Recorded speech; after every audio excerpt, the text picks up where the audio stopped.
Hi, I'm your host, Erica Polsinelli, and welcome to Evolve by Erica, the podcast, where we talk all things spirituality, ascension, health, wellness, and beyond. I'm so excited that you are here. Come on in.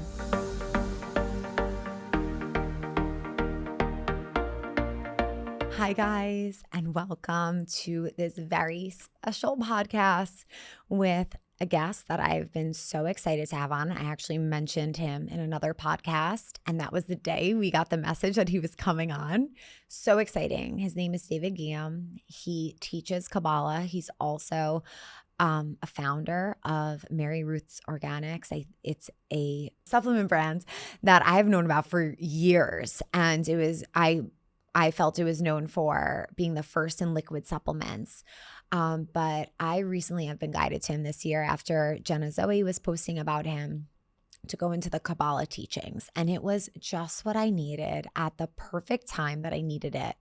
And you know, when you hear these teachings, whether it be through a book, through a podcast, through teachings like Kabbalah that just remind you of who you are and what your soul knows to be true, that is how I feel about what he practices and teaches. And also some of it, I'm completely a new learner too. And I'm like, wow, that's interesting. I'm going to see how that resonates and see how I could carry that out in my life. But he is a special soul. He is a wealth of wisdom and information. I feel like we just touched the very tippy surface. There was so much more. We're already trying to plan to have him back because there's just so much to chat about. But it is an incredible conversation. We talk about literally everything, but energy, draining of energy, evil eye, relationships, attracting a soulmate, wanting a family, miscarriages, losses, the list goes on. And he's sharing the Kabbalah teachings. He goes in to describe what Kabbalah is, how he found it, and how he teaches now, and ways that you can learn about this too if you love the conversation. We'll put everything in the show notes. I hope you enjoy this conversation as much as I had, and I'll be re-listening to this as well because he's sharing so much, and I'm like trying to hold on to all of it, and it's triggering other questions and topics I want to touch upon. But if you loved it, if you have follow-up questions, if you have any questions for him, hopefully we can get him back next time he's in New York. Please let me know through a DM. I'll bring them to our next conversation that we're planning. But he's so powerful. The conversation is so energetic, and I can't wait for you to listen. I'll see you on the other side. I'm so excited to have you here. Thank you. Thank you so much for making time and for being here. My pleasure. Happy to be here. I've been learning from you over this past year, so it feels so exciting to like have you here in the flesh. I was so nervous and excited. I had to do some left nostril breathing before you came in, because when you learn from someone, you hold a high energy in that person's life. And I was sharing with you before we got on, and I want the community to hear this too. They know already. I just had a hard time this year. I really experienced challenges I've never experienced before. I went from like this space of a void of like nothingness, and I'm a creator. I'm a big creator, and I went from like nothingness in every way to wanting to create literally in all the ways. And in those moments, it's so important to find that thing that's going to remind you of who you are. And your teachings really helped me to do that. Well, thank you. It's funny because I think the one thing that people have told me in the last 20 years of teaching Kabbalah is that, one, they say, I wish I learned this when I was 15 years old, because had I known the tools and the wisdom and the framework of how the soul works, like I would probably live my life very differently. Yeah. But also that we're not really learning anything new. We're learning truth and wisdom that people already know, but putting it in a framework that they can apply in their lives. Because people just need structure. Yeah. Everybody needs structure in order to thrive. And Kabbalah creates a spiritual structure. Yeah. So can you start by just sharing what Kabbalah is? Like I heard about it years ago, the red bracelets, Madonna, like all of that. That's how I heard about it years and years ago. Yes. Can you share with everyone what it is? Yeah, a lot of people have different misconceptions about what Kabbalah is, but to make it simple, and I grew up very like non-religious, non-spiritual, anti-dogmatic concepts all the way. But when I was 15, somebody introduced me to Kabbalah, and what I learned was Kabbalah is universal, ancient spiritual wisdom that explains why our soul came to this world, why we chose the family we chose, why we have the relationships we have, why we go through any type of challenge that we go through, and also how to achieve our soul's purpose, which is to receive all the fulfillment that we desire and is destined for us. So every soul is destined eventually to receive everything that they desire, whether it happens over many lifetimes or one lifetime or even in 1 year, as the Kabbalah say. Our free will is to be able to collapse time and to build a vessel to draw down that fulfillment. If we don't know the rules, the spiritual rules of the game of life, we're kind of guessing every day. No one's taught us what are the scientific and spiritual rules behind how to attract our soulmate. No one's taught us how to overcome our doubts and our uncertainty at a seed level, not just like to come up with a practice here and there that puts it at bay, but to really go on a cellular level and overcome it. No one's taught us that.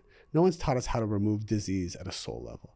And so any category of life that you feel there's a lack or pain or void, Kabbalah addresses the spiritual laws of how to overcome it. I want to talk about every single Every one of those example topics that you just said. Okay. But first, I want you to tell us how you were guided to this. Yeah. So growing up, I always had a lot of energy and I always felt not knowing really what to do with it. And when I was 15, I actually started to play poker and do well. And then I started escalating that to just straight up gambling. And then I escalated that to getting into the stock market. And I started to make a lot of money. And that wasn't really good for a person of my age. And my uncle saw kind of my potential and said, I think you would love spirituality. And I wasn't really interested, but he said, just go to one seminar and see what it's like. So I went in a room, it was all adults and me. And I heard the teacher speak and I asked so many questions about life and he answered all of them. And at that moment, I realized here is a framework of how I can achieve everything I want in my life and do it at a young age because I was ambitious.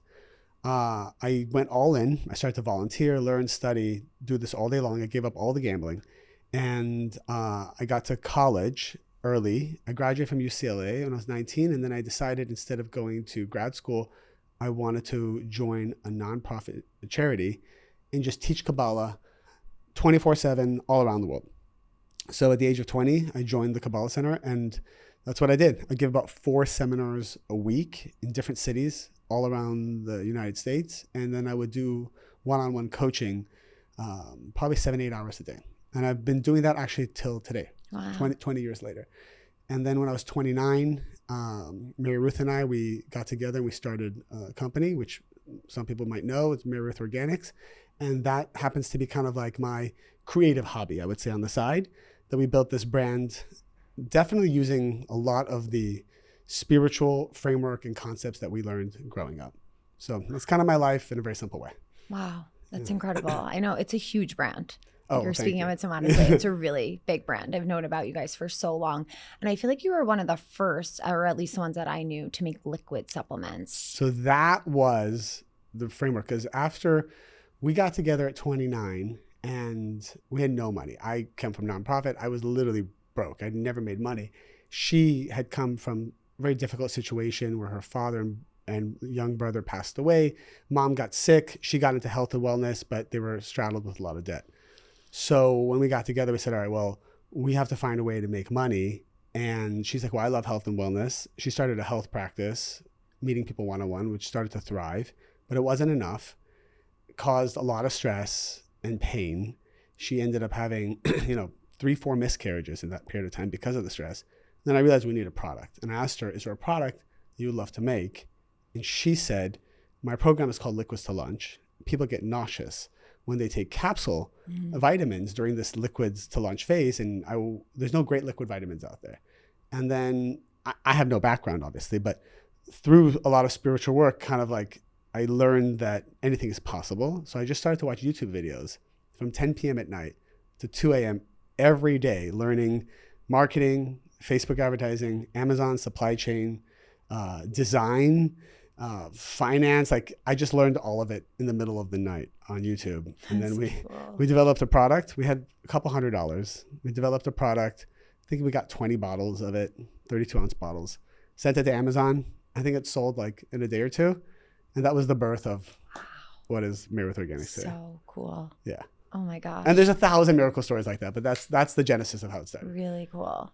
So before you mentioned like coming into this world, into our family, what are the Kabbalah beliefs around how we choose our family, why we're here? So it's a great question. So every soul, before it comes to this world, and we can talk about soulmates, we can talk about how souls fragment and how we have many soulmates. There's a lot of different topics, but when a soul comes to this world, it comes with, to simplify it, a level of spiritual baggage. We could say that this spiritual baggage is comprised of fears that we have and negative qualities that do not exist in what we call the light of the creator. So if there's this endless force of energy, which we could agree to, a creator, some people call it God, some people call it light, some people call it nature. This endless force of energy, which is very positive, has qualities that are very positive. So it's a force of sharing, it's a force of certainty, it's a force of strength, it's a force of compassion. It's all the qualities we look for. Opposite those qualities, these are the negative qualities. And our soul actually comes to this world with spiritual baggage of these negative qualities.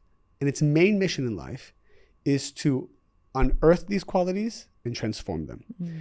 When we transform our negative qualities and our fears, we build what's called a vessel to capture the light of the creator, which removes all the darkness in our lives. So if a person wants to find their soulmate, they're not just born with their soulmate, because anything that is given to us for free, we will not enjoy and we will not be able to appreciate. No one wants something for free. Everything has to be earned in order to be felt. So we come to this world of darkness, separate from our soulmate, separate from knowing what our purpose is, separate from having peace of mind. Like, whoever's listening to this, like whatever you don't have, your soul on purpose chose not to have in order to spiritually earn it. And we pick people in our lives. Our soul literally chooses parents that will be perfect for us to see our negativity so that we can transform it.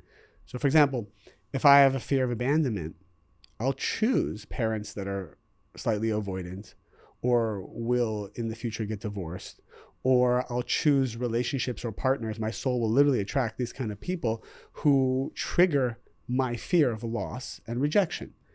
And it's not that it's the other person's fault. It's just that our souls are all perfectly aligning with each other so that we can all see what the darkness is and draw light to it. So the more we blame other people or we try to control life to never experience a painful situation, the more pain we actually get ourselves in. So that is part of the process. Literally every single person you interact with, every single theft, if it's hurt, if it's betrayal, if it's assault, if it's a business partner who screwed you over, this has all been divinely orchestrated by our soul to experience and then transform. And that also goes into, when souls come to this world, there's so many people who deal with like shame, guilt, fear, pain around miscarriage, around abortion, around loss and death. All of this, even though our five senses can't see it, is very beautifully divinely orchestrated. And there is a perfect big picture, which people begin to tap into when they learn Kabbalah. Yeah. Wow. And I believe so deeply in all of that. And I think sometimes when we have those challenging moments, we start to, like for someone who is an optimist or has deep faith and then they experience a challenge, it's like you can very easily be brought into a different energy and frequency. Yeah. But being able to come back to that and really seeing it as that is such a gift, because I always say, like, in those moments, you feel so much less resistance. You're trusting, you're accepting of what is, and you are putting your energy now towards expanding rather than contracting. Yes. But it's hard in some moments to really lean into that space. It is hard. And I was yesterday, I was at the US Open with a friend, and it was my first time there, and I didn't really know much about the athletes involved in tennis. And I asked him, I said, are the people we're watching now, some of the most talented compared to some of the champions of the past? And he said something very powerful to me. He's also a spiritual being. And he said, when it comes to talent, all of us, our talent varies by slight degrees, but that doesn't determine our success. He's like, if all of these players learned Kabbalah, because he's been studying Kabbalah for 10 years, I can promise you if they studied Kabbalah, like their level of success would rise greatly, because what determines success is consciousness. It's a mindset. It's not talent. In fact, some of the least talented people become the most successful because they have higher consciousness and a greater mindset than very talented people. And so what that means is that all of us, our power becomes activated when we know that we determine reality through the energy we put out to the world, through our thoughts, our words, and our actions. It was interesting because I saw one of the players, he double faulted and he got so upset with himself. He like banged his racket on the floor. But what's interesting, what Kabbalah teaches is that you will be forced into a very painful situation. You will be forced against your free will to feel like you failed, because that is the moment of free will in order to create a miracle. So what Kabbalah would say at that moment of a double fault is get so excited about this failure, what you think is a stupid failure, what you think is something that should not have happened, actually becomes the foundation and vessel to win the whole match. But if you don't know that, then you go into the next serve with lower consciousness, fear, anxiety, and then you create this downward cycle where you keep creating more mistakes. And eventually the only thing that will get you out of that is chaos. So usually when people go through a lot of chaos, like the world has to intervene and push you through a very painful situation, then a person wakes up and goes back to the beginning. But if you could realize that every time something is taken away from you, every time you're in darkness or confusion, every time you feel alone and like nothing is working and you're just making mistakes, this is actually really good. That becomes the vessel to create the miracles you've always desired. Darkness is the vessel, and you need that darkness. Yeah. And so it's not your fault. It's actually a sign you're elevating if you start failing. Interesting. Yeah. I feel that so very deeply. hard for people to believe. I understand, because like I was telling you, I was definitely challenged a lot this year. And that feeling of excitement when you're able to take what you're given, a challenge, and being able to transmute it into the greatest miracle or whatever it may be, it is exciting. And in some moments, it's so hard to get into that and believe it. But I always think, like, what's your alternative? Like, the alternative is exactly what you said, like building the energy around the anxiety or the fear or losing, and then you're just creating that. So that always helps me to get there. But is there anything that you share with others to help them really build that excitement when there's no evidence of success to the eye, the physical eye, but this belief that there has to be something negative before this huge positive birth comes? What would be your tip? Well, I could probably even better answer this question if we use an example. Okay. So I don't know if either you want to share anything about your painful situation, or if you know people in your life or your audience, what they're uniquely going through. Yeah. We could take an example and kind of dissect it and understand why it's happening. Yeah. What are the spiritual tools that are suggested to overcome it, and why it could be coming up in their life in the first place. I'm thinking of a loss, like an example of a loss. Okay. Whether it be of a job or of a person, a loved one, someone that you have in your life. Like a relationship that's ended. Okay. Yeah. Okay. So let's say there's a loss of a job, a career, a deal, some kind of income, or maybe an engagement that was broken off, or someone who's been in your life and maybe there was some kind of betrayal. So what's happening here? Usually, I always tell people, go back 3 to 6 months to what desire you've put out into the universe. So the universe listens to the vibration of our desire, because the only thing our soul came to this world with that really belongs to us is our desire. Everything else is the energy of this universe. So there's only desire and energy. Our desire is our free will. And the truth is, everything that comes into our life in some way is being pulled down by our desire.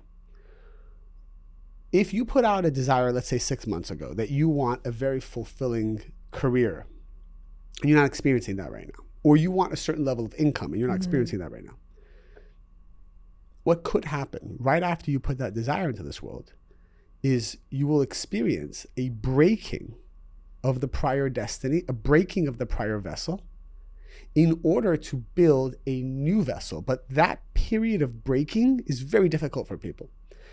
We know this by going to the gym, and we've all accepted the fact that when we go to the gym, we go to break. No one's going to the gym to get a massage. The massage is to pamper the body and to really open up the muscle.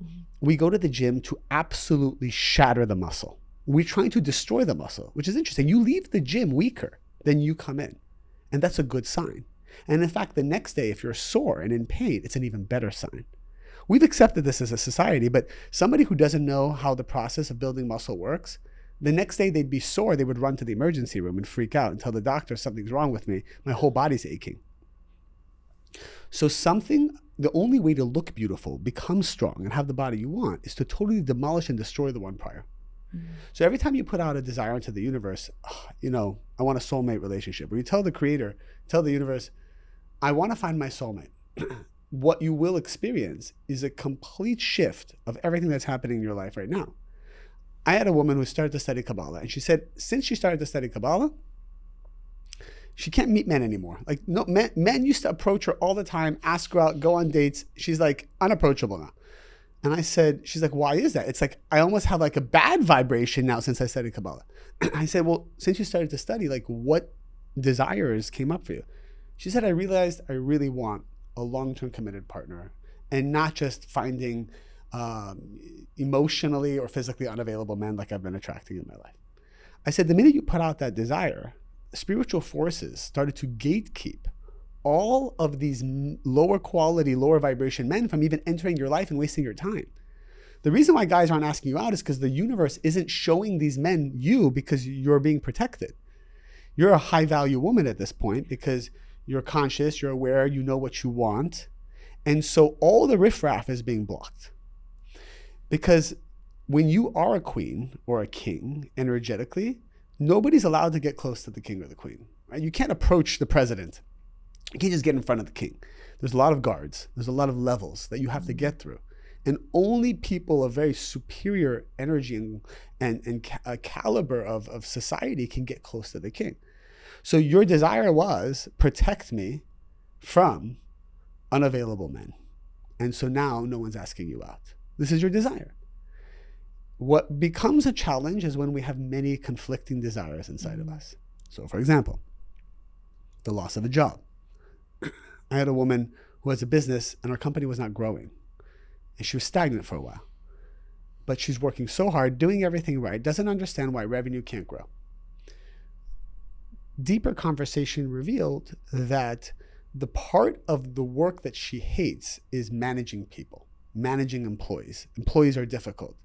Give her a lot of stress, a lot of anxiety, a lot of different personalities. I'm sure people listening to this can relate. One of the hardest things about running a company is finding good talent, keeping them happy, and managing them. She hated so much this idea of having employees that every time she was about to sign on a client, which would equal more revenue, and she's putting on this pitch and she's talking about it. So she has a desire to get the client. She had a very subconscious desire that this client would not accept coming on board. She had a subconscious desire to actually sabotage every new client because it means that every new client, she has to hire 3 or 4 new employees. So she has this conflicting desire, and these desires then clash, and the universe becomes confused. And so there's a stagnant energy around wealth creation. So if there's a part of your life that's not moving forward, there could be a competing desire inside of you that you're not conscious of. Interesting. And how can someone have the awareness over that? Well, let's break down the major categories of life. Why am I still single? Some people ask. Well, there's a part of you that wants to be in a relationship, and there's a part of you that wants to be free. There's a part of you that wants options. There's a part of you that believes that being in a relationship means that you're going to have to give up something that's very dear to you, and you're not ready to do that. So maybe 50% of you loves the idea of being in love and cohabitating in partnership. There's another 50% of you that loves your independence, wants to keep this freedom. So these two desires will clash, and you're putting out two different energies into the universe, which is confusing the spiritual algorithm. essentially. Let's say having children. There's a part of us that wants to have children. There's a part of us that wants to grow a family. There's a part of us that's scared to lose our body. There's a part of us that's scared what's going to happen even to our skin. I've had some women say, I don't want to go back to the days where my hormones were all over the place and my acne comes back because it was so scarring to me. So there's a subconscious desire that if I get pregnant, my acne will come back and I'll have to relive all that trauma. Now, of course, that pain is not, equal to the joy of having a child. But maybe 80% of you can't wait to have a child, but 20% of you is sabotaging it because you don't want bad skin to come back or to lose your body. Or there's a subconscious fear that your husband won't love you as much. Or there's so many hidden fears and traumas that could be blocking that energy from coming in. And that could cause a delay in souls coming down into the womb of the person. And then sometimes there are souls that need to wait to come down at a certain time. Sometimes souls only come for a few months into the womb in order to put the parents through a process that is painful and then causes them to have a higher level of consciousness as long as they know what to do with that pain. And those souls come back. Right? It's funny. Mary Ruth and I experienced 4 miscarriages and then we had 4 children. Wow. These are all souls that kind of came temporarily. And it's funny, one of the miscarriages was twins. And then we had twins. Yeah. So every loss is actually a vessel for gain. As long as you appreciate the loss, eventually you become happy about the loss. After you mourn the loss, there's a mourning phase, but then you have to get to a place of acceptance and certainty. Yeah. And joy to the point where you're happier it happened than if it didn't. That's the highest level. It's not just enough to say, well, it happened and it's all for the good. That's one level of consciousness. The highest is, if I could go back in time, I wouldn't change it. That's how happy I am that it happened, and that's how accepting I am that the Creator brought that to me. Yeah. Then your vibration is off the charts. Then you're going to attract everything you want. Here's the thing. When you have certainty, when you have happiness, joy, and acceptance, in the face of darkness, you collapse time, space, and motion. So science says time is an illusion. We see time because it's the limitations of our consciousness. But more certainty and joy you have, you draw the future in. So if you're supposed to be wealthy in 10 years, you'll be wealthy in 10 months. If you're supposed to find your soulmate in 5 years, you'll find them in 5 months.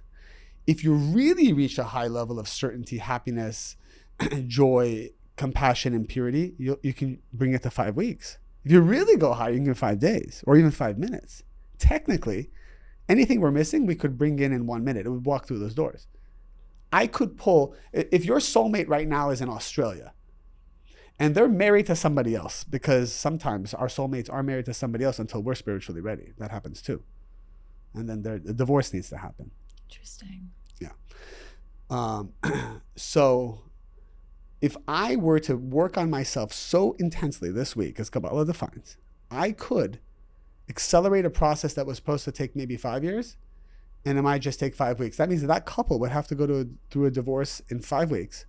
That person in Australia would feel compelled to fly to New York. It's so wild. Or maybe they would be offered a job and they would have to go. People feel compelled all the time to go places. They don't know why. It's these spiritual forces at work. And you would meet this person. It would be impossible to avoid meeting this person because you've already called them in spiritually. That's why Kabbalah was so powerful. When I first heard it, I'm like, wait, I don't have to control 8 billion people to like me. I could literally just live my life, but take every interaction and elevate myself to the highest level of consciousness, and everything that is meant for my soul will just come right in. You don't have to fly to Australia. Australia will fly to you.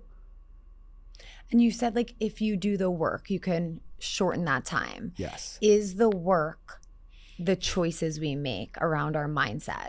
Or what else would be the work in Kabbalah? So Kabbalah, like, you've taken Kabbalah 1, so like the first level.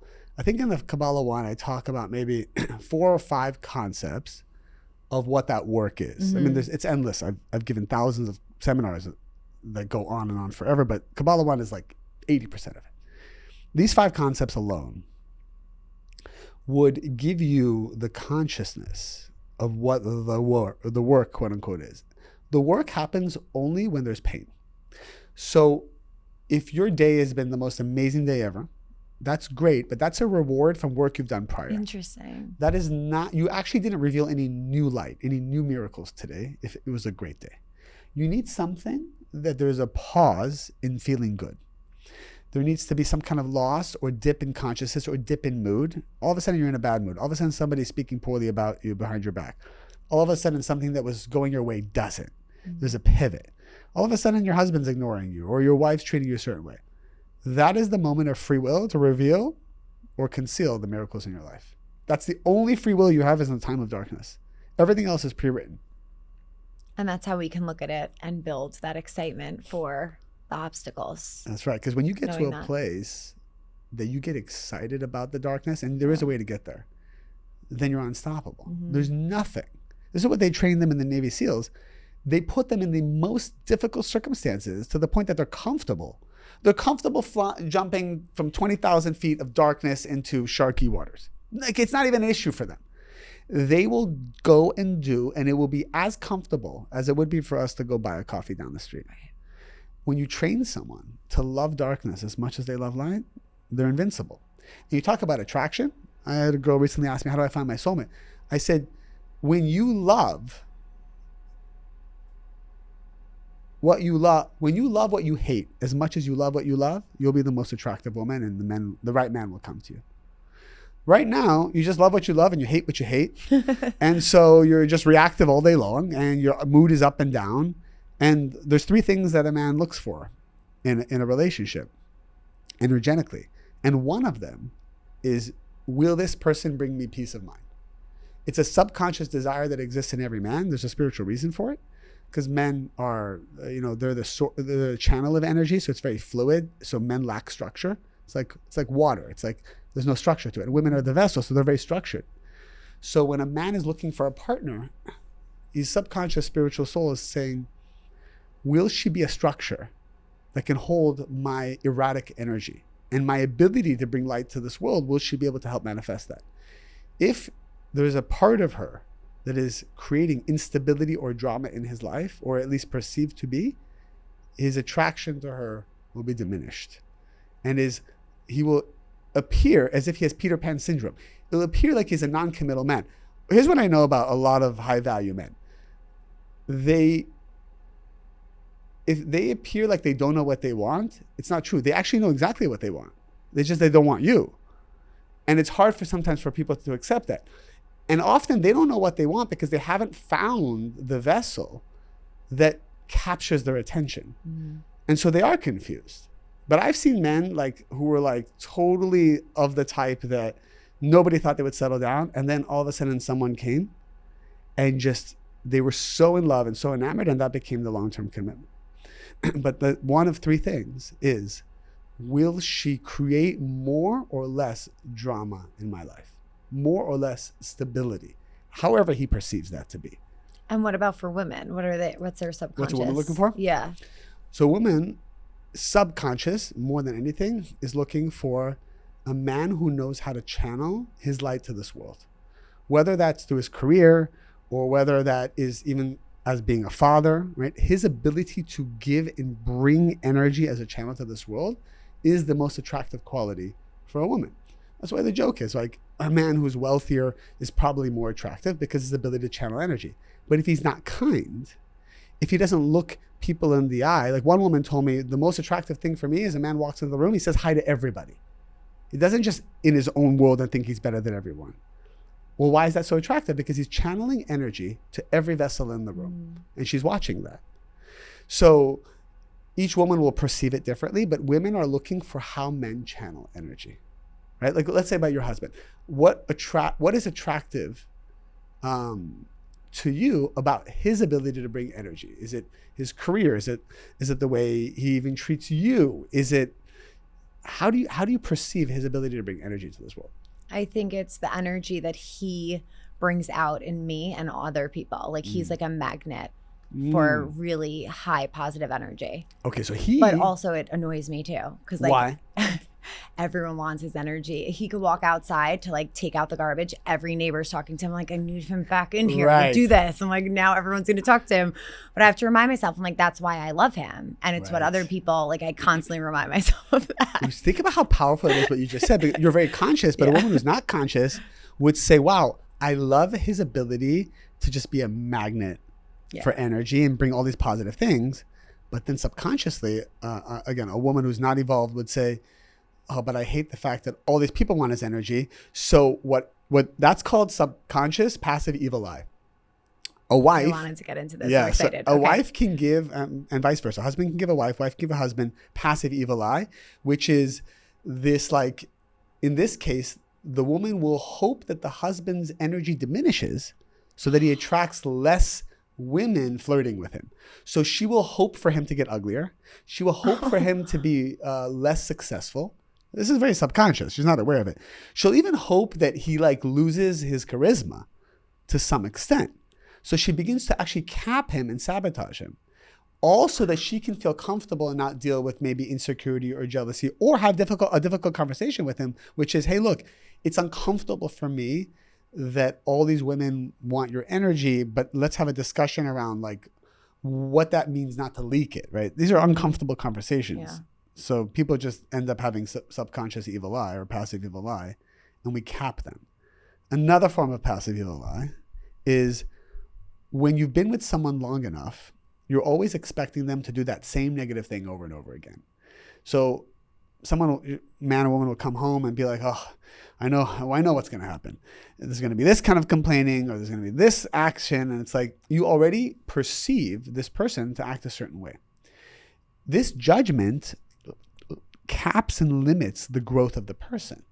So every time you think someone is going to be a certain way prematurely before it's happened, your judgment of them or your judging of them causes them not to grow spiritually. And that is why often when people leave a certain relationship, all of a sudden they flourish and they become more successful and they're happier without realizing that it was that prior relationship's judgment of them, constant judgment of them, that was actually limiting them and capping them and suffocating their energy the whole time. Wow.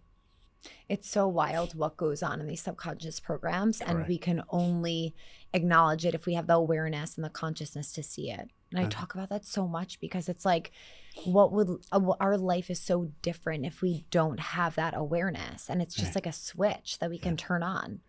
Yes. And how much more these subconscious desires are even powerful of the conscious ones. Because we're probably conscious of 20% of our desires. So it's actually 80% that's really controlling the show that we're not aware of. What I like to do, because I know people are listening, well, what do I got to do? What's my practical solution here? I write my desires down, because when you write your conscious desires down, then the subconscious ones come to the surface.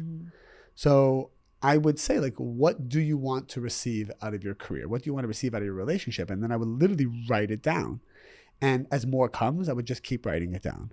I would review it and reread it and be like, well, how much of this really is what you want, or how much of it is just short-term comfort or gratification? A lot of times we're just in pain, so we say we want something. But we know the minute you get it, it's not really what you wanted. If you look at your closet, there's probably clothing you bought that you never even wore after you bought it. You bought it reactively because there was some pain, or you wanted some like thrill of like just swiping that credit card and buying something new. But it really wasn't meant for your soul. That's why it's just sitting in your closet and you haven't worn it yet.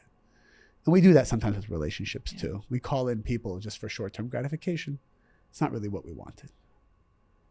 I've heard you talk about energy with our possessions as well. Yeah. And how I'm forgetting what I remember, what was I'm trying the clothing to recall. One? But I believe it was, in that like each article is holding energy or draining our energy, was it? Yeah, so something to know is when we own physical objects that we do not use, meaning we do not allow these objects to share with us, they die. Something that does not share with you begins to die, because sharing is life, and not sharing or receiving is death. So, for example, if you buy this chair and no one sits on this chair, no one is allowed to sit on this chair, the chair energetically dies and it becomes a black hole. So it begins to spiritually suck the energy in the room. So if you have clothing in your closet that you've never worn, it means that that clothing was purchased by you reactively, meaning you bought it from a place of lack. It wasn't really meant for you, but you took it, and that clothing belongs to somebody else who actually will wear it, and it can share with this person. So if you really think about it, you're holding back a part of creation because you're just hoarding. Yeah. So something I like to do every 3-4 months, go through my closet and say, have I worn this or will I wear it? And then donate it or give it to someone so that life can come back to that and it won't be a black hole in my home. So we have a lot of black hole energy in our life. So interesting. And I'm sure it goes beyond like the articles of clothing, like the furniture, but also relationships possibly. Oh my gosh. And things that we're holding on to that really shouldn't be there anymore. Right. Like how many relationships, friendships do we hold on to just because maybe they were childhood friends and we have this fear of letting go, or because we're hedging our bets in case we don't find someone who's greater. We got this one who's like 60% of what we need. And so we're just hedging, right? Everyone's hedging. So we have all these like open vessels everywhere that are sucking energy from us, but also giving us just enough instant gratification to justify keeping them around. When I've learned, and part of the secret of, I think, the success of our brand was saying no to every opportunity that came up while we were building the brand. And as things got more successful, more opportunities came. Hey, start this new business. Hey, be on the board of this company. Hey, one project after another. So many things will come to distract you once you've found your purpose. Yeah. So many people will come to distract you once you've found a soulmate friendship or a soulmate lover. All of these, everybody's going to want to come take some energy from you. Can you focus? Can you say no 99% of the time? Can you say no and not say yes because you're a people pleaser or because you have FOMO or because you're afraid that, this opportunity is not going to be there in the future? No, have certainty. Don't run after things from fear. Don't make any decision from fear. Someone's like, I'm about to leave my job. Should I do it? I said, if you're doing it from fear, don't do it today. Leave when you feel like you don't need to leave anymore. You're not afraid to leave anymore. Then you're connected to your soul's power and you can make the right decision. Anything you do from fear, you'll have to repeat eventually. Interesting. Wow. Oh, something else came to my mind. Oh, what? If you've broken up in a relationship and you ended a relationship, and if any part of you thinks that was a waste of time, that's a relationship that should not have happened, or you wish that person never came to your life, you'll have to repeat that relationship as well. Yeah. Anything you cannot accept once it's happened means you have to repeat. It means you disagree with creation. It means you disagree with your soul. It means you disagree with the creator. So then a disagreement is a separation. So you're actually separated from this universal energy. And so the destiny repeats. How much do you think is predetermined and created by us? What is predetermined are infinite destinies beginning to end already written. So what does that mean? Let's say you walk into a movie theater. And you go into a movie. Let's say there's 10 movies playing. You go into movie number 1. It's a 2-hour movie, and we know that this movie from beginning to end is already pre-written. You cannot change that movie. You go in there, you don't like the script, you don't like the actors, you don't like the dialogue. You can't now go change that movie. That's already written. Your free will is to leave that cinema and go into cinema number 2, where a different movie is already written but playing. That could be better than what was playing in cinema 1. Cinema 10 has the best movie. So life is the same way. The destiny you're experiencing now is already pre-written. If you don't like it, if you don't like the relationships in it, if you don't like the career in it, if you don't like your health situation, you can't change this movie. What you can do is shift to another movie, another destiny that's playing simultaneously that is better in every way than the one prior. The only time you shift up or down destinies is when you're in a painful situation, like we said before. When you're in pain, it's Kabbalah 1 Class 1. When you're in pain, when you feel fear, lack, or void, if you want to shift up, what you have to do is this is the tool, right? Pause and say, what a pleasure. You immediately shift to a new destiny. Pause any kind of instant gratification. Pause any kind of reactive behavior. Reactive behavior is defined as any thought, word, or action which comes from lack or fear. So usually when we're in pain, there's something we do to not feel that pain anymore. And everyone's got their escape. Call an ex, eat something, drink, gamble, go on a vacation, shut down, lash out. Everyone's got their way of just like numbing the pain. But you pause. You say, I'm not going to do that. And then you say, what a pleasure. You say, what a pleasure that I was given this opportunity to shift to a new destiny, even though it's very painful. That moment you shift. If you're reactive and you escape, you shift down a destiny. So this is kind of like, if you just heard the worst news of your life, can you say, pause? It's horrible. I get it. It's the worst news, but it's coming for a reason. I'm going to have complete certainty. What a pleasure that I get to go through this. I was sharing before we got on that that stands out to me so much from level 1 Kabbalah. And there's been moments where I can truly do that. And then there's moments, I was joking, where I'm like, what a pleasure. Like, this is really horrible, but I'm trying to see that light. And I think sometimes we have to do that to try to invite that higher frequency energy in when we're in a lower frequency state. Yes. But it can be challenging. Yes. Yeah. Yes. Can you imagine if your only goal of the day was to reach a higher frequency once you felt the lower frequency? Everyone has so many goals, but that's actually the most important goal. If you woke up in the morning, this is what I try to do. Spend the first 5 or 10 minutes and write it down or talk out loud in the form of prayer and say, my only goal today, or my main goal, is that when I'm feeling dark or confused or unappreciated or something's not going my way, I feel pain. I'm going to learn to love that. I'm going to accept it, even if I have to fake it in the beginning. Because nobody likes the gym in the beginning either. Yeah, that's so true. It takes you 3 months to really get some momentum. You feel better. You look better. Your fat starts to melt the way you want. Your muscles start to form. So you're going to hate it. You're going to fake it, really, in the beginning. That's okay. Then your body and soul will be so aligned. And you're going to love challenges because you see the miracles that come from it. You're going to, the way you love being sore. People love being sore because they know within 48 hours, I have new muscle. Yeah. There's no doubt. Oh my gosh. It's so true. When you were talking about the cinemas, is that similar to what people talk about with timelines? Explain.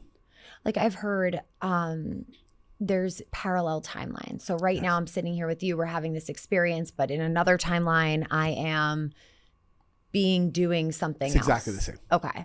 Yeah, because sometimes it's a hard concept to wrap your head around, but it sounded very similar to that. Yes, there's infinite versions of you right now that are playing in different movies, in different relationships. There's a movie where, you're with a more evolved version of your husband. Mm-hmm. You're in a movie where you have children around you. You're in a movie where you have so many movies and they're all playing right now. And we can experience them by transforming our consciousness and passing our tests.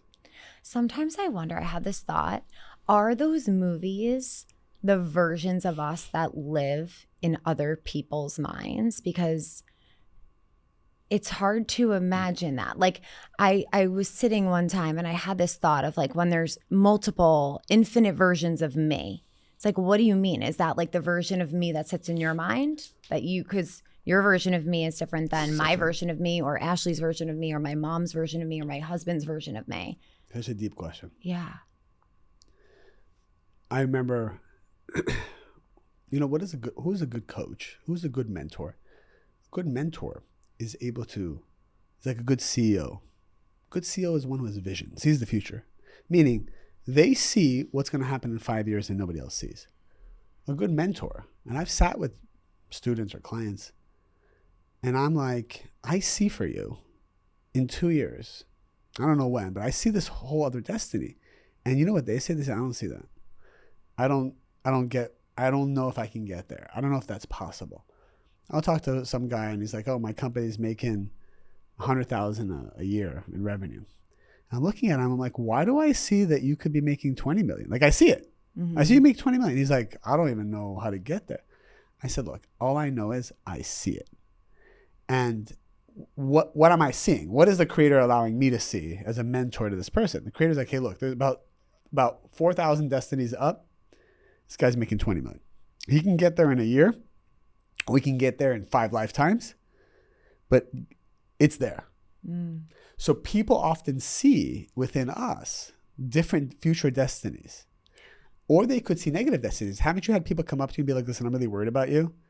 I think like X, Y, and Z could happen to you. And you're like, get out of here. I know what I'm doing. What they're seeing are like 20, 30, 40 destinies down, should you make some more mistakes, or if you keep going on this path you're going on. So people are, that's why we need to listen to everybody. We don't need to people please and kowtow to them, but we need to listen and hear the messages. You want to know, like, our number one selling product that we have in the kids, in our kids line, number one and number two. I do this all the time and it looks so weird, but I'm walking down the street randomly and I'll find random parents or just random people and just ask them what kind of vitamins they take and what's missing out there in the world. So many of the products we have now wasn't me doing focus groups and doing market research, just me randomly walking down New York City or Los Angeles and being like, what vitamin do you give your 3-year-old? I don't know. I can't find a good gummy that doesn't have X, Y, and Z. I said, thank you very much. I'll call the R&D team and be like, we need to make this product. Like, based on what? It's like, based on a damn conversation I just had on the street, because everyone's a channel. This woman, this mom of this toddler showed me a destiny that exists, you know, that I couldn't see and that my team's not going to see. Yeah. Right? So it's very powerful. This is why I love spending time with people who are really good at what they do. Whether you're a great businessman, whether you're a great father, whether you're a great actor, whether you're a great playing tennis, like whatever you're good at, I love spending time with those people because it means they've shifted so many destinies in that part of their life and they see more. And they can show you how to see so that you can pursue those destinies quicker with more enthusiasm. I went on a walk with a father who I thought is just a great father. And for 1 hour, and he's a great businessman too, but I didn't ask him one business question. I said to him, I said, give me your best advice for being a father. And he, for 1 hour, told me things that, like, till today, are life-changing about fatherhood. But he showed me destinies and future destinies. Yeah. And we all have that ability for one another. Like, I received a message a few days ago, and then it came up, my friend, it was about chanting mantra, as you just practiced with me a little bit. So I got this message that we, in my community, I have an online virtual community, we need a day, an hour a week to chant mantra. And that came in, fully got the message, but didn't act on it, although I felt like I should have. And then my friend messaged me. She's pregnant right now. She can't do much. She's like, I just can't stop listening to the mantra classes you have. And I was like, okay, there's another sign. And then one other thing happened. I was like, I have to take action on that. I remember you sharing about when you get an idea, you have to act like immediately. Yeah. And that to me, like I told you as soon as I met you, like I'm all up here. I live in that space. I love getting ideas. I'm an air sign. I'm always up in that space. And I get a thrill from getting the ideas. But I realized if I don't act on them, I'm hoarding these ideas. And I guess Kabbalah has this technique, rule, I don't know what you would call it, law, to just act as soon as you receive it. Yeah, that's a great question. When a friend gives you advice and you don't listen, and then they give you more advice and you don't listen, after 4th or 5th time, they're going to stop sharing their advice with you. When the creator gives you advice and shows you a glimpse of what could be, and you don't listen to it for the 5th time or the 10th time, eventually you cut off the flow of divine inspiration and ideas. Someone like Elon Musk will get a vision or an idea and build and raise billions of dollars within a couple of weeks to manifest that idea. He takes his ideas very seriously. Now, there may be ideas he also throws away. But what I've learned is that when an idea comes to me that I know is valuable and powerful and I should do, I give myself 24 hours to manifest at least 80% of it. Because what happens is the beginning of everything, a lot of negative forces come to attack. This is why, for example, when a person is pregnant, it's advised in the first 3 months not to tell anyone. Because the baby is in such a vulnerable state. It takes 3 months for the soul of the baby to come down fully. And it takes about 90 days for that soul to come down. And if you tell people, it could create evil eye, negative energy, because, you know, it awakens people's jealousy that when you're pregnant and they're not. And so negative forces are sent to the womb. And so the soul can't come down and there's a miscarriage as a result. So I always tell people, in the beginning, you want to protect anything because negative forces come right in the beginning to attack. Wait, one second. Why was I sharing this? What was the example we were talking about? So we were just talking about acting. Yes, that's right. That That's came why through the for a 24 reason hours. for sure, but like the 24 hours. Yes, that's why you need the thing that protects. Because it's birthing. No matter if it's a baby or an idea, you're giving birth to something. Exactly. Yeah. So those 24 hours are the most vulnerable. And the one thing that protects you from negativity is momentum. When you have momentum in anything, the negative forces can't get involved. When you wait and you pause and you have doubts and you're unsure, then the negative forces love that. They come right in. A person who is, it's like a person who is constantly moving and creating powerful energy. It's like the momentum gives them even more energy. If you oversleep, you get more tired. So you really got to just keep that energy going. So my thing is, in 24 hours, how much of this can I manifest? Someone gets an idea for a book over and over again. Write a book, and you feel called to do it. Literally try to manifest as much of that book as you can in 24 hours. It sounds absurd, but if you actually sit down and block off everything else, it's amazing what you'll achieve. And then that'll catapult you to the next level. Yeah. This actually inspired me. I did a solo episode on procrastination versus creation, and it was all because of that thought and how I see it with myself. And I just feel like so many of us, if we just acted on it right then and there, it would build that momentum and we would most likely give birth to a lot more. Totally. Sometimes I ask my team, there's this important project we need to do. They're like, all right, we'll put it on the books in 2 weeks. I'm like, well, how about we do it right now? And they're like, what? And I get like, it's kind of ruining their schedule or whatever, but I'm like, I feel this is so important. I don't want to lose the momentum. Let's have a meeting in 30 minutes. And then that will just spark something. Yeah. But there are people who just have a hard time kind of jumping into stuff. And so they'll put it off. And then next thing you know, you keep putting it off. It's so funny because I love to just, when I get an idea, I love acting on it in a sense. And I will compare myself sometimes, like I should have thought this out more before acting on it, or prepared the meeting or the shoot or put more energy into it. But there is something about as soon as you get an idea. And I love that philosophy, and it's supported me so much in the last few weeks since I've heard it. Oh, I'm so happy to hear that. There's so many people out there who are trying to start a business, and they spend 6 months trying to like perfect the logo and the color, and everything needs to be perfect. And no, it doesn't need to be perfect. There's not one thing that we ever did in our company that we waited till it was perfect. You get it to a place where it adds the right value, it's safe, it's efficacious, and then you adjust along the way. Yeah. There are people who, for example, they're sitting on a great product and they won't bring it out until it's just like, Kabbalah says that something that is perfect belongs to the negative side, and something that is almost perfect or good is where the miracles are. So if you're a perfectionist, you see people like trying to perfect their face. They become less beautiful. They're trying to get every surgery, every line, every Botox, every filler. Like all of a sudden, then they just look like the beauty is gone. They might look the way they want it to look, maybe, but the beauty leaves, like that light, the creator leaves when it's too perfect. Yeah. So it's always, that's a big secret there. Yeah. There are people out there who are just very hard on themselves. And don't worry, like leave a little room for ugliness.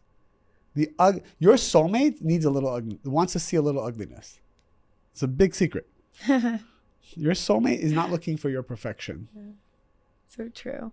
Do you meditate or pray? Do you have any practices? So, yes. So I spend a little more time now, but I used to spend about an hour to 3 hours a day. Wow. And I'll do it in the form of walking. So I'll wake up, 5 or 6, and I'll walk and I'll talk out loud to the universe in the form of prayer. I call it unstructured prayer. And I'll just talk about everything. I'll talk about things I'm thankful for, obviously. Then I'll talk about things that I'm worried about and have anxiety, just to kind of put it out there. And then I'll ask for the universe to help me transform certain qualities that I feel are coming up, because I know by transforming them, I build the vessel for miracles. And if I'm like right now, I'm looking to like hire some positions in my company. So I also go on a walk and I'll tell the universe I'm looking for XYZ position. Send me the right soul. Then I'll go to HR. Then I'll go to a headhunter. Then I'll go on LinkedIn. But if you go out to those modalities without asking the universe first, you're putting the cart before the horse and you're energetically not aligned. I love it. I love it. So you're literally talking out loud. And out loud. So I need to be able to hear my voice because the voice becomes the vessel for the energy. Yeah. And it works. I mean, some people are so uncomfortable when I tell them to do this, and it's amazing how quickly they manifest what they want.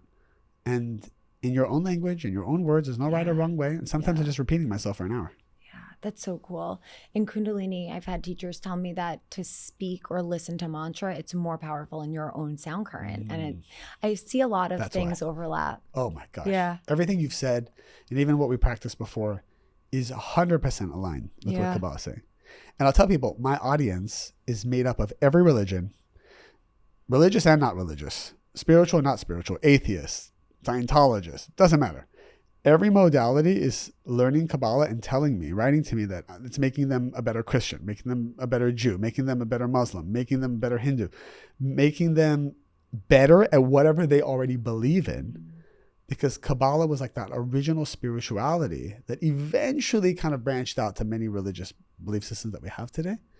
But it's the original core, raw energy of spirituality. I feel that. Yeah. And of remembering. I really feel a sense of remembering of our souls when I listen to it, or my soul and what I know to be true without having learned prior to listening. It's like, yes, I'm learning, but I'm remembering as well. Correct. So if anyone wants to learn, can you share how they can? Yeah. So everything I do on my platform, I don't monetize, and everything is for charity and for my audience. So if you go to my Instagram, which is just David Ghiyam, Ghiym, I have every day I put out bite-sized pieces of content that I hope are very helpful. But, I love how you put it too. Like everything's written on the screen so you know what you're going to get. Yes. And it's just like, I'm listening to everyone. Yeah. Sometimes people just need a 90-second hit of here's what to focus on for today. Yeah. So I have that. And then I invested a lot of time, energy, and money into a masterclass, which is just Kabbalah1.com. It's KABBALAHONE.com. And that is a pay what you can, like pay $1, pay a penny, pay whatever you want. It all goes to charity. And it is, I think, about 30 to 40 hours of incredibly well-produced, structured content, giving you all the secrets you need to know for life. I have about 3,000 to 4,000 people a month who sign up for that. Okay. And the miracle stories that I hear, like you will see miracles within the first hour or 2 hours. And so that's available for the world in any way they want to connect to it. Yeah, it creates such a shift. I really needed something this year, and that's what helped me come back to me. Oh, I'm so happy to hear that. To my more evolved self. So thank you so much for everything you share and that you give. Thank you. Really, thank you. And thank you for being here. Oh, Thanks so much. We'll tag you and we'll put the links in the bio too so everyone can find it. Thank you so much. Appreciate it. Guys, I hope you enjoyed this conversation, packed with so much energy. And there's just so much overlap between what we talk about here, what so many of us believe and live by, and what Kabbalah teaches. And it does feel like the spirituality of the soul and this knowing that a lot of us hold. So again, if you have any questions or follow-ups that you would like to know more about Kabbalah, he was so generous to offer to come back and go deeper into any topics that this community in particular is interested in. He really loved chatting with you guys. I know that you're just listening to it now, but he really felt into the energy of this community and was excited to answer any questions that you have or go deeper on any other topics in the future together, which hopefully could be sooner than later. I hope you enjoyed it. I would love to know what you're taking with you and what really resonated with you from this conversation. So feel free to share a part of it on your story or DM me. And I thank you so much for being here. May the longtime sun shine upon you. Sat Nam.